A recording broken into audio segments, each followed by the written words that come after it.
The following video is a recording of a Zoom call held on May 1st, 2025, during which Dr. Ghada Nouairia, a researcher at the Karolinska Institutet in Stockholm, Sweden, presented her group's research titled Using Proteomics to Assist Preoperative Decision-Making in Suspected Gallbladder Cancer. The video begins with Ghada introducing herself, followed by her presentation, and ending with a discussion with the following individuals present on the call. Dr. Ghada Nouairia, her colleague Dr. Hannes Jensen, who is a postdoc researcher and HPB surgeon at the Karolinska Institutet, Sanjeev Kumar, the founder and CEO of the Gallbladder Cancer Foundation, and Dr. Jill Koshal, a senior investigator and epidemiologist at the National Cancer Institute. Dr. Jill Koshal also serves as a scientific and medical advisory board member of the Gallbladder Cancer Foundation. A link to the full publication of this research will be provided in the YouTube video description below. I have a mixed background between genetics, both population genetics and molecular genetics. And then I'm also, I'm an engineer, I'm master degree, PhD, and another master degree in bioinformatics. And then I moved also towards computational methods, especially artificial intelligence methods. I'm an assistant professor now in Karolinska Institute in the group of Annika Bergqvist. She's really known for her work in primary sclerosing cholangitis. I'm a little bit drifting away from that, focusing more on the bile tract cancers, both gallbladder cancer and cholangiocarcinoma. So recently I got the Cholangiocarcinoma Foundation Fellowship. So that goes to another project, which is also including gallbladder cancer. Okay, But nice. yeah, Good to we know. have, yeah, we are screening gallbladder cancer, cholangiocarcinoma in PSC patients using DNA methylation. Uh, um, I have been collaborating with Hannes and Ernesto for the last 2 years. It have been really fun. I don't have any clinical background, but it was really, really good to get close to the clinical work and to get close to working with patients. Okay. So again, my name is Ghada, and I know it's a little bit difficult to pronounce and to remember, but and that's why I'm repeating it. So I hope that for this audience, I don't need to introduce actually gallbladder cancer. So, but it's the most frequent biliary tract cancer, and it's asymptomatic, and it's difficult to diagnose, especially in persons who already have cholecystitis, as you know. And it has poor prognosis, so which reflects the need to an early detection of gallbladder cancer, especially in populations with higher risk.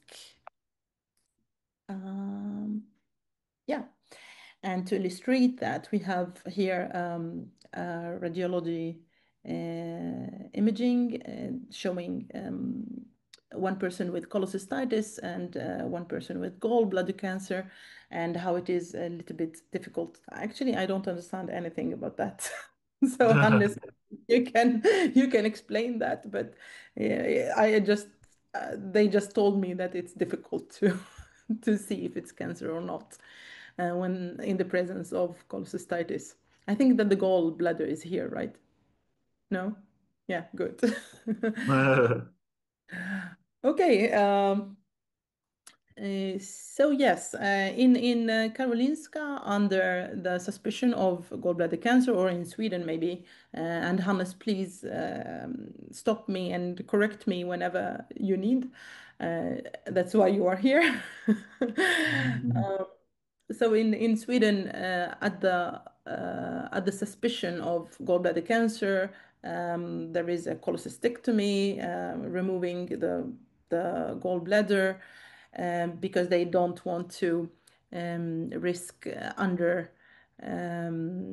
treating cancer. But actually, after the major resection, 30 to 50% of the cases turn out to be benign, and the patient had been going through a major resection, while they actually didn't need that. And it's a lot of course, psychological burden for the patient, and also a lot of risk of complication and so on. So we together we thought about if we can find some markers in the blood uh, pre-operationally that can indicate or can maybe not diagnose, but help diagnose cancer more accurately, then it would be great.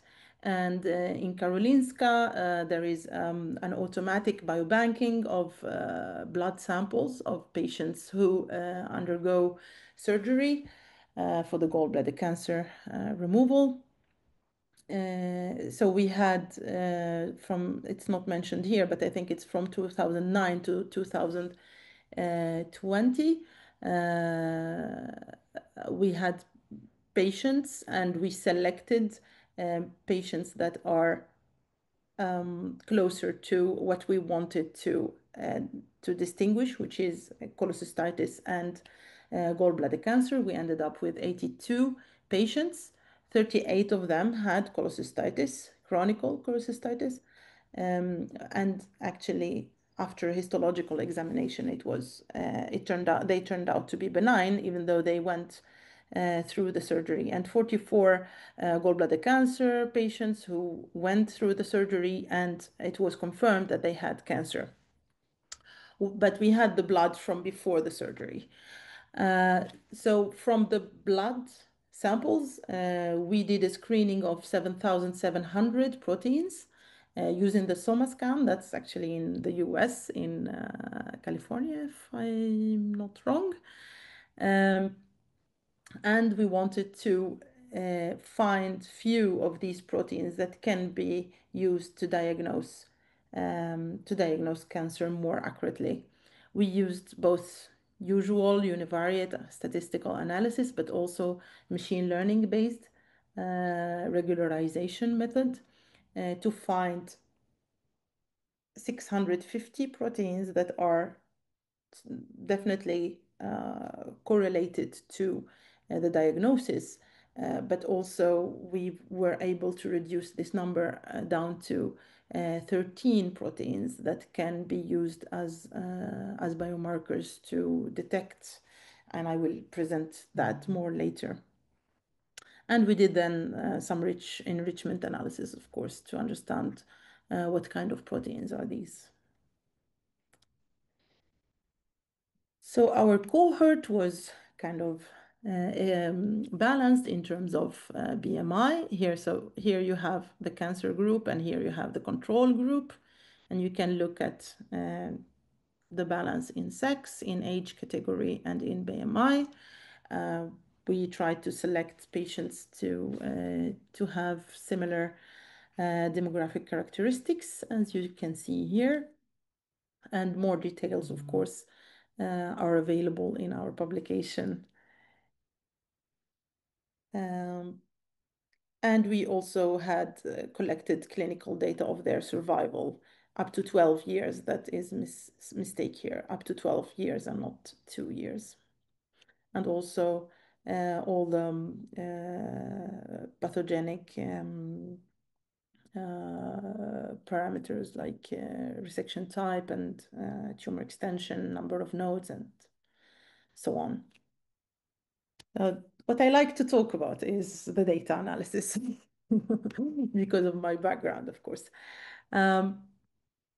So to do the analysis, we first did a simple Whitman-Whitney U-test to see which proteins are significantly differential.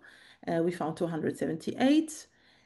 We had a cutoff of 0.05 in p-value, and that's of course because of the because we don't have enough samples, and that's of course because of the rarity of the disease. And then we also used elastic net method, which is a regularization method.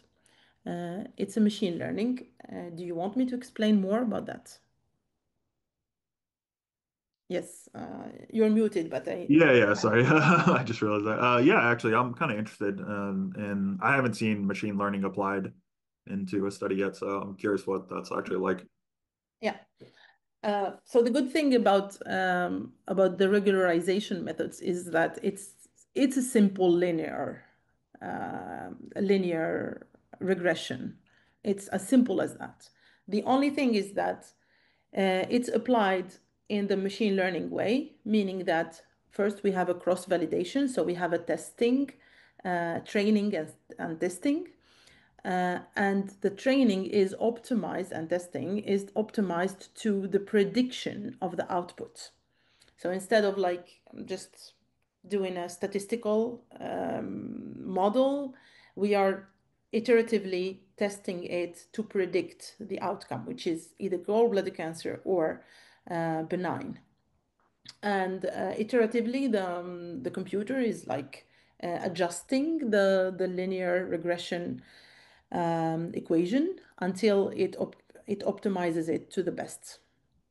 So that's basically what a regularization does. Okay. The yeah the good thing is that not only it's optimized for prediction, but also it can handle thousands of variables, unlike traditional statistics. First, because it's the computer who's doing this, but also because in each iteration, it's actually removing every variable that doesn't give information. Yes, Jill, please. Yeah, just a quick question, which is since you have a dichotomous outcome of gallbladder cancer and benign, why use linear regression rather than logistic regression?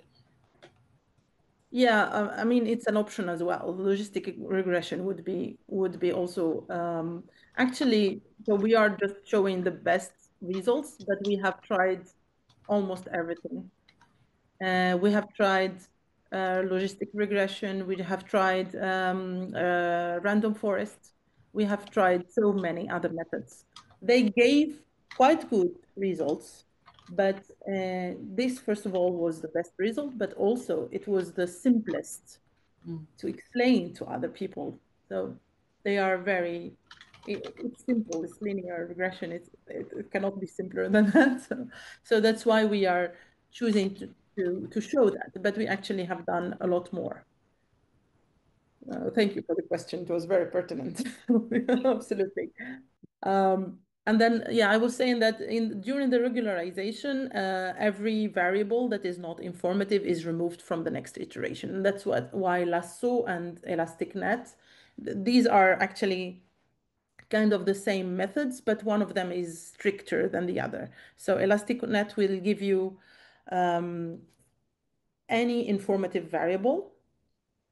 Lasso will give you the minimum set of informative variables, meaning that if I have 5 variables that are informative but are correlated, then Lasso will choose only one of them and it will disregard the others. While ElasticNet will give you all of the correlated ones. As soon as they are informative, they are kept in the model. And I mean, both of them are really useful because ElasticNet, if you want to do enrichment, for instance, you want to have all the relevant genes or proteins or whatever you are studying. So you want to see all of them so that you can see which metabolisms are affected actually. While Lasso is more useful if you are trying to find a set of proteins that can make a test, a clinical test that is more efficient, more economically efficient, I mean. So, and usually whatever Lasso finds is just a subset of what ElasticNet finds. It's just a more stringent alpha parameter in Lasso and less stringent parameter in ElasticNet. And that's what is shown in here. So Lasso finds 13 proteins that can be used. So 13 independent proteins, not correlated, that can be used to predict gallbladder cancer from the blood. Elastic net gives you much, much more, which are all of the correlated proteins to these 13. And the Mann-Whitney test, as expected, it gives you something that is meaningful, but it gives you also some false positives. Yeah, and we had like, the computer decided to to move on, but it's the same. So here we just show the AUC, the area under the curve for these 13 proteins. And among these 13 proteins, we actually did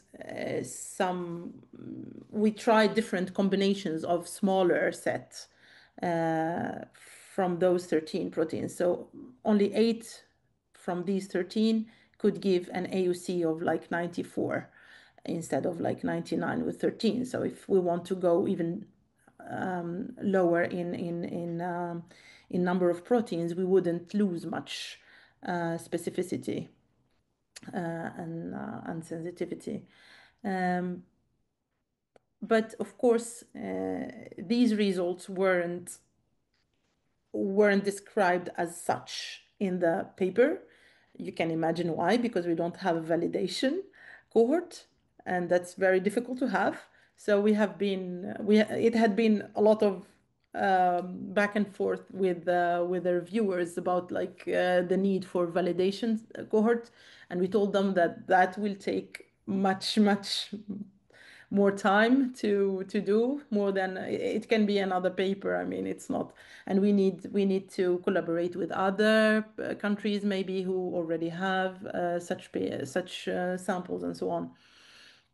And in the beginning, GHAP reports, they actually they were about to reject, or I mean, they asked us for major revision, including the validation. But then we answered them and we said that we cannot do that, and maybe we should retract our paper. But luckily, they actually understood how difficult this is and how valuable.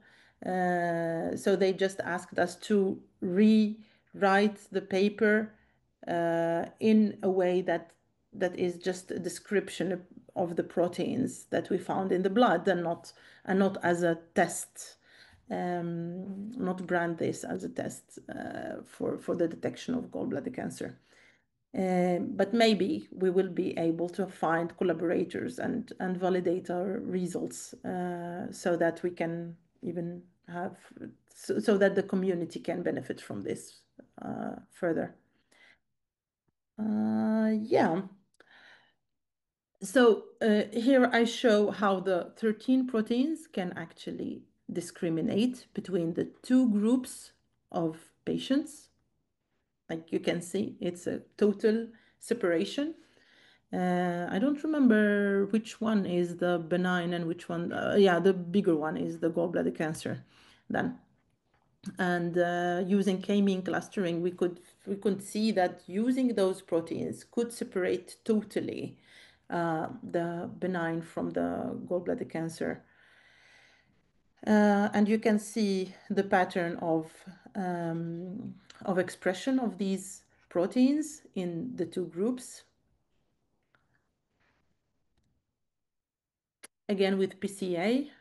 This is the PCA, principal component analysis, before choosing, before applying the machine learning. So with all the proteins, with 7,000 proteins, and here it's with only the selected proteins. So the distinction between the two groups is clear.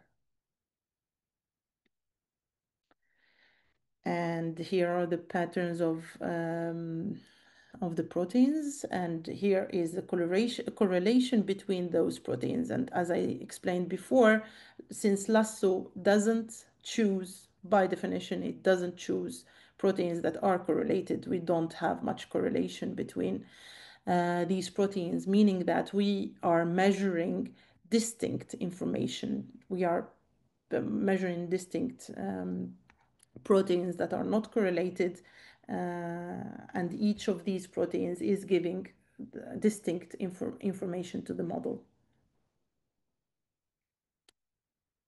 Yeah, I will skip that, sorry. And then with the set of 250 or 651 proteins, we did enrichment analysis. We found the cytokine-cytokine receptor interaction. We found also the MAPK signaling pathway. I don't know if you know, but Mayo Clinic's, the group, I forgot the names now, but there is a group working on gallbladder cancer on specifically on MAPK signaling pathway, as they also believe that it has a key role in gallbladder cancer. Maybe Hannes, do you remember the name of the from Mayo Clinics? No, sorry. Gregor something. I'm sorry. I can ask. We're working with Mayo Clinic on. They have a GWAS, a genome-wide association study that we're working on launching with them. So Dr. Lewis Roberts, I can ask him. I'm sure he knows who at Mayo Clinic would be the contact. But no, thanks for letting me know. I'll definitely But I think follow up he's regarding that. Gregor. Yeah. Greg Gores. It's Gregory Gores. Yeah. Oh, you know. Okay, gotcha. Okay, thank you, Jill.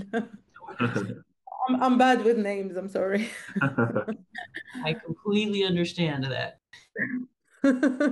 From my name, you can do the same for me. Yes, and yes, of course, some other results that are not published and that I can share with you is the that we found when we did the enrichment analysis to the disease database, we found also a lot of correlation with bacterial infections. And I believe that you, Hannes, told me that there was a correlation between the risk of gallbladder cancer and some bacterial infection that have been studied in Chile.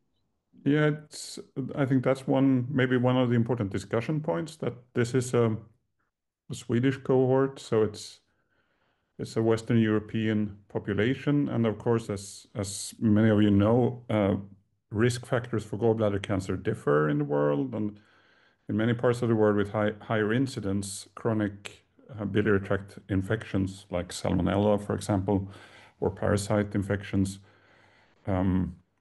are very important risk factors. So like the very high incidence areas in the world, those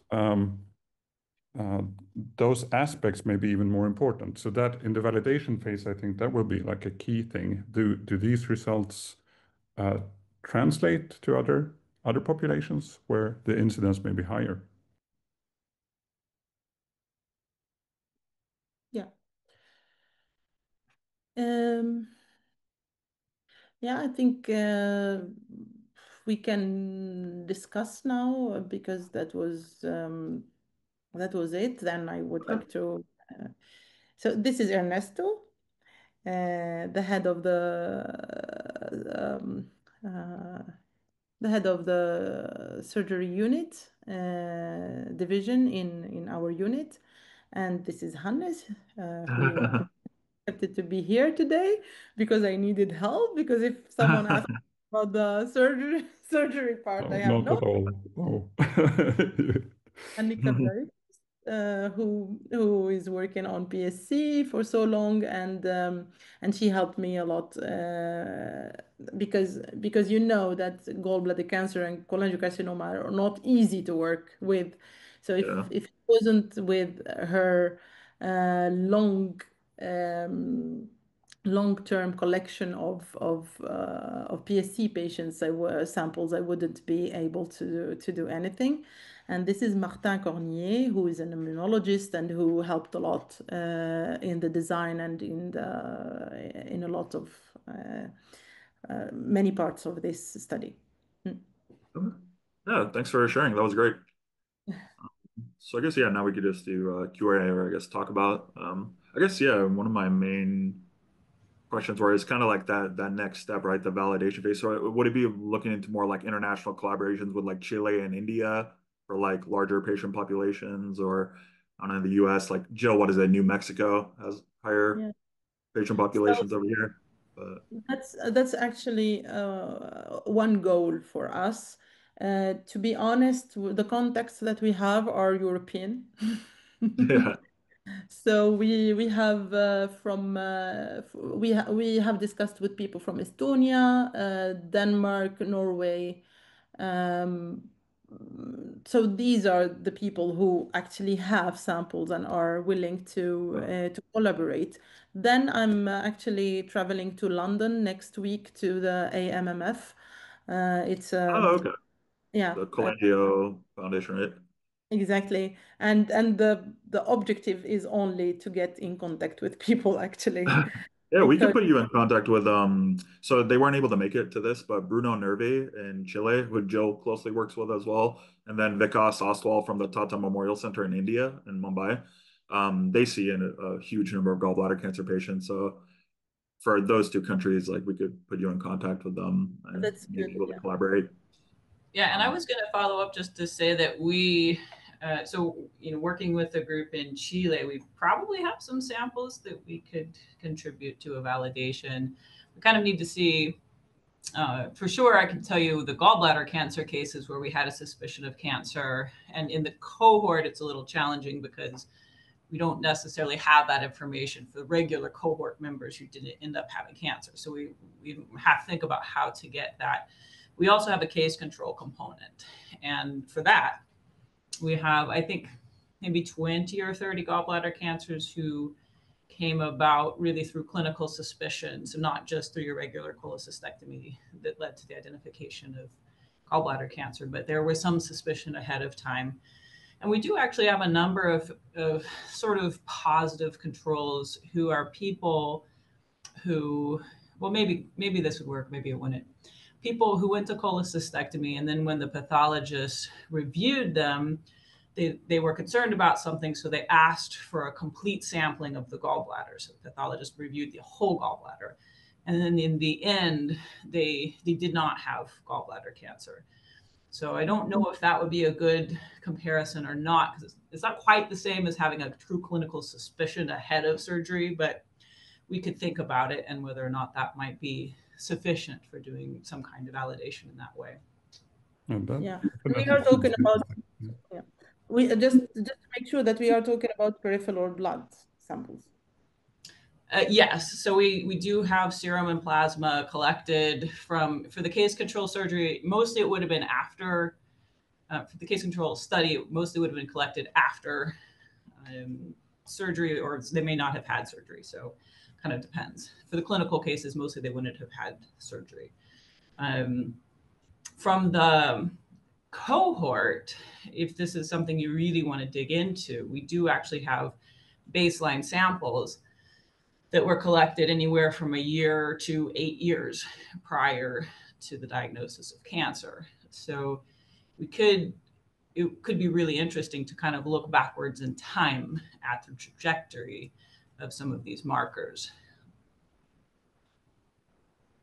That was one of my main interests. The reason this study caught my eye was right, like having a reliable diagnostic biomarker doesn't exist. So that's actually how I found this study. I was just playing around with Google's Gemini AI model. It's like, are there any promising diagnostic biomarkers? And it like popped up the first thing it mentioned, like, hey, there's these 8 proteins that were recently disclosed in the study. So I'm curious to see if it can be applied in like a diagnostic biomarker setting, because right, like CA19-9, like for my mom, she had pretty extensive disease, like spread from her gallbladder to her liver, and then 95% of the hepatic flexure of her colon was blocked, and her CA19-9 was like 8, so it was like perfectly fine.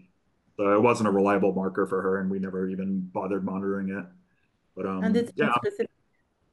yeah, exactly. So I'm curious to see how this can be applied in the future. Like, do you think it has? Oh, I guess yeah, it'll depend. It has to get validated first, and then right, we'll see if it can be applied. But even running, I can imagine running those studies would be challenging as well. And the point that it should be evaluated in different populations, I think, is a really important one. Like, does this work? If it works in a European population, does it work in a Latin American population? Does it work in an Indian population? I think those are really great questions to try to explore. Yeah. And And also, I mean, go ahead. we had only cholecystitis as control. Maybe we should actually, in the validation phase, include different controls, which we are doing with the other project with the DNA methylation. Actually, we are validating right now, actually, but with larger control samples. Yeah, I was actually curious about your people with cholecystitis. Did they have, well, first, how was pathology conducted for them? Like, was it just kind of one longitudinal section or a certain number of sections? Like, how much of the gallbladder was evaluated? And among the proportion of the gallbladder that was evaluated, did you see evidence of preneoplastic lesions for any of them? Dysplasia, metaplasia, something else? So in for the patients in the study, they were all operated as a gallbladder cancer, and then most with at least a wedge resection of the surrounding liver parenchyma. And then in the postoperative pathology, pick up Yoshi here in my lap. In the postoperative pathology, they were evaluated as a cancer. So very extensive pathological evaluation according to an institutional protocol. And then found to have, in most cases, advanced cholecystitis with maybe dysplasia, but no high-grade dysplasia in these selected samples. And I think that's also an important point, that the differences have been, you could say, maximized. So it's a selected cohort with clean-cut, clear cancer cases versus clean-cut inflammation, chronic inflammation. And in a validation phase, then it would be important to see for which patients would this clinical test, if it would be applied as such, be useful. And I think Ghada's point with the AUC values approaching very high numbers, then it won't necessarily replicate, of course, in the validation, and especially not if you use it in different populations. But benign pathology with no high-grade dysplasia. Yeah, I think it's really interesting. And actually, I feel personally, particularly in the high-risk populations, that even something that can identify high-grade dysplasia, maybe low-grade, although it's a little bit trickier, but definitely high-grade dysplasia is also a value. Because, of course, if somebody has high-grade dysplasia, I don't think anybody would say, yeah, they shouldn't have a cholecystectomy. I think everybody would pretty much agree they should have a cholecystectomy. So markers that can identify that are also very important. I'm just showing you now a close up into the cohort with only the description of only the gallbladder cancer samples in here. So yes, we as Hannes said, we purposefully chose kind of like early cancer, not or to immediate, but not late stage.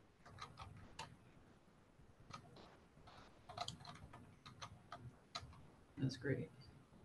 And then it looked like for even trying to validate this, right? I remember reading in the paper, it seems like 5 out of those 8 or 5 of those proteins are already commercially available for like an ELISA or Western blot, right? Exactly.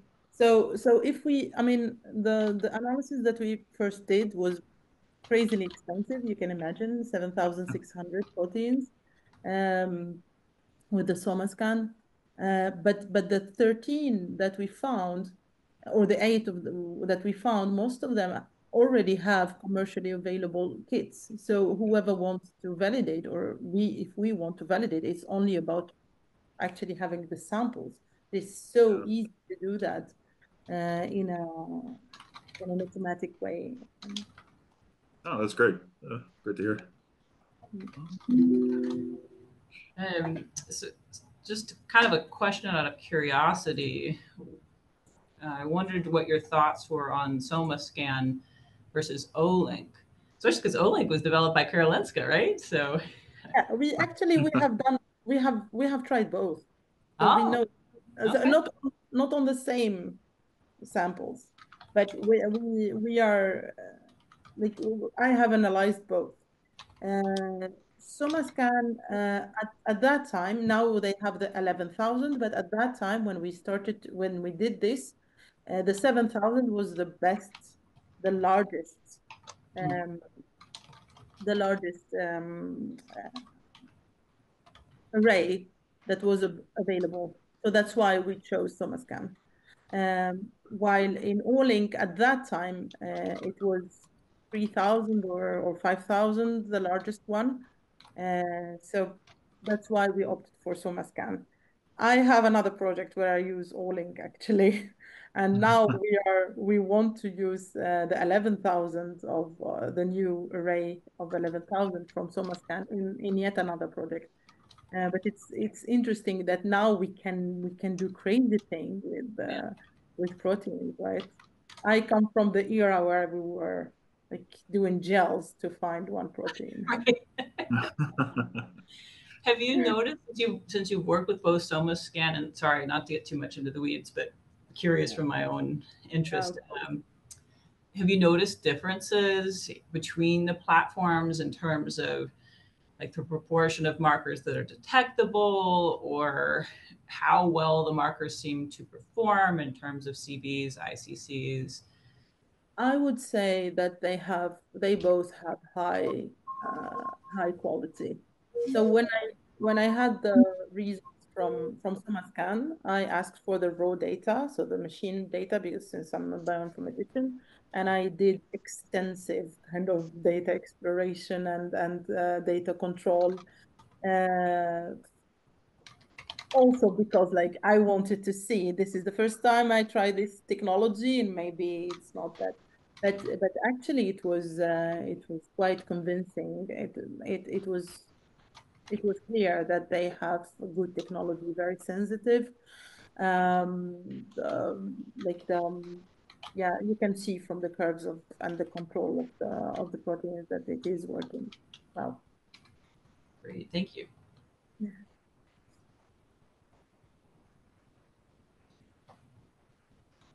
Any other questions, or I guess if you guys have any questions for us as well.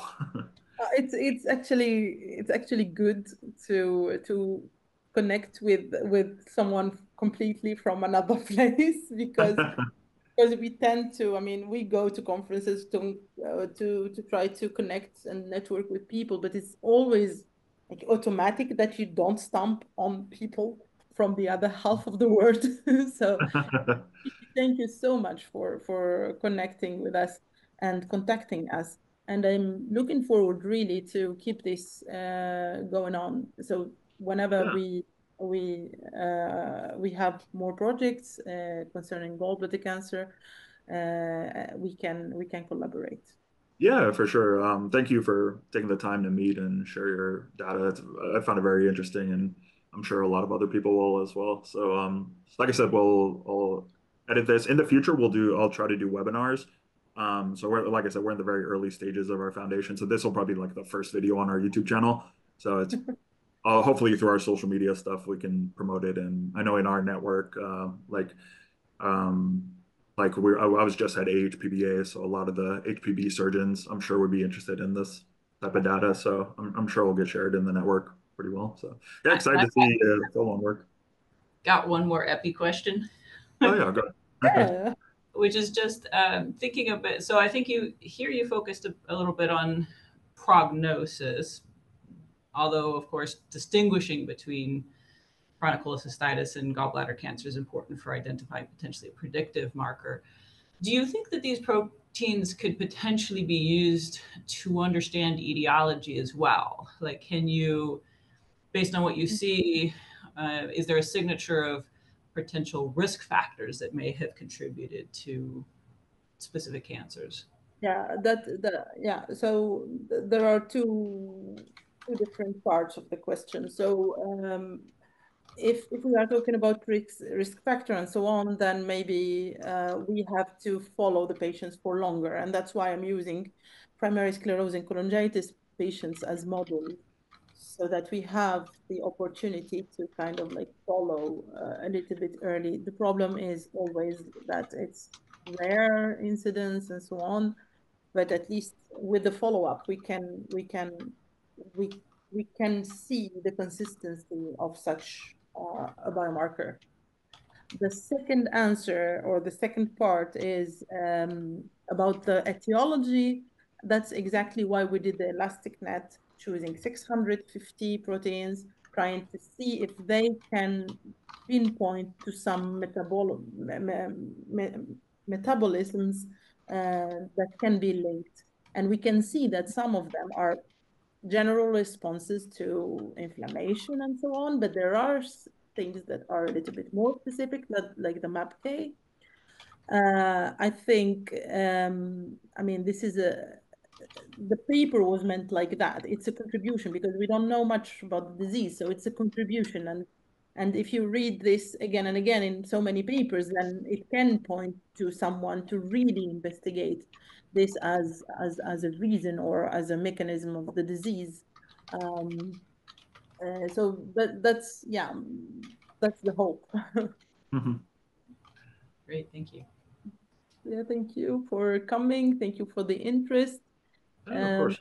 I would be definitely interested. I'm really interested in patient organizations, not only to apply for grants, but really to connect people. Yeah. I don't have an MD, but I really, yeah, I aim to help a little bit at least. Oh, that's great. So yeah, we'll definitely.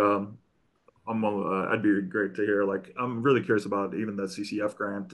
You mentioned a gallbladder cancer component to that, so I'm curious to see what your research shows in the future. And yeah, Yeah. any research you work on, yeah, just we'll be in contact, and yeah, I'd Good. love to collaborate in any way. Good. All right. That's it. Thank you so much for the opportunity to meet. Yeah, of course. No, thanks for taking the time. Yeah, thanks for organizing, Sanjeev. This was great. Oh, of course. Yeah, I'm glad. Thank you for connecting as well and taking the first. No, of And course. I Yeah, think I was surprised how new it was. Or what was that? I just think the like the patient perspective and the perspective from affected like members of family and relatives is very Yeah, important. I know. Main thing for them is like the holy grail would be like a reliable diagnostic biomarker that can catch this disease early, because I don't know how it is in Sweden, but like I'm assuming are most cases incidentally found in advanced stages as well. Yeah. Well, yeah. So That's ideally, important. it'd be nice to be able to catch this early on, and so the gallbladder can be removed before the cancer has a chance to spread. Yes. But Yeah. yeah, got a long way to go. But the community, the patient community, is more and more involved in Sweden as well in research, which is really fantastic. oh, okay, that's great to hear. Yeah. Yeah, I mean, we think- invite them for some seminars and so on. We try Okay. to, because it's also good. I mean, we are doing this supposedly for the patients, right? So Yeah. we actually need to be reminded what they really want and what they really want to focus about. Of course, science in general is beneficial anyway. And sometimes you do something that is basic science, but it ends up benefiting the people everywhere. But still, there is a lot of benefit for both sides when we communicate and when we listen to each other. And also, it's very important, I think, in these days, with the political situations, both in America and in some places in Europe, that people understand closely what we are doing. Mhm. and Of understand course. the necessity of what we are doing. And I think that Sanjeev, maybe you can do something about that. Because Um, the patient organizations can play a big role in kind of like explaining to broader yeah. audience what we are doing and why are we doing this, and what's the benefit of us doing this. Yeah, and that's my main focus and like kind of this phase one of our organization is building a strong community first, and then like with patients, caregivers, and yeah, like exactly what you said, so having them share their experiences. I definitely have them. Like I communicate a lot with people. Like when I was in Miami for HPB, I had dinner with a gallbladder cancer patient just to hear about her experience, and she actually helped review the website before we launched as well. But yeah, the patient voice, and with my mom, like I have an experience from the caregiver side, so and I understand the industry side as well of coming from biotech. So I know how difficult drug development can be, but with like an extremely rare cancer as well, like it's hard. It's a severely underfunded and under-researched disease. So Exactly. figured we'll try to do the best we can to kind of help research as much as we can. So I need to jump off to go to another meeting, but this has really been great. Please feel free to follow up with me. I'd love to talk more about validations, about how we might work together to really try to move the field forward. I dropped my email in the chat, and it would be great to connect with you later on. Thank you for coming. It was really, I was pleased to meet you. All right, thanks, Jill. All right, bye-bye. All right, take care. And then yeah, like I said, I'll edit the video down and I'll send you guys the video prior to uploading. So yeah, Thank you. thanks again. Take care, everyone. Thank Have a you. nice day. Thank you, Johannes, You for too. joining. Bye. Thank you so much. See All you. right, take care.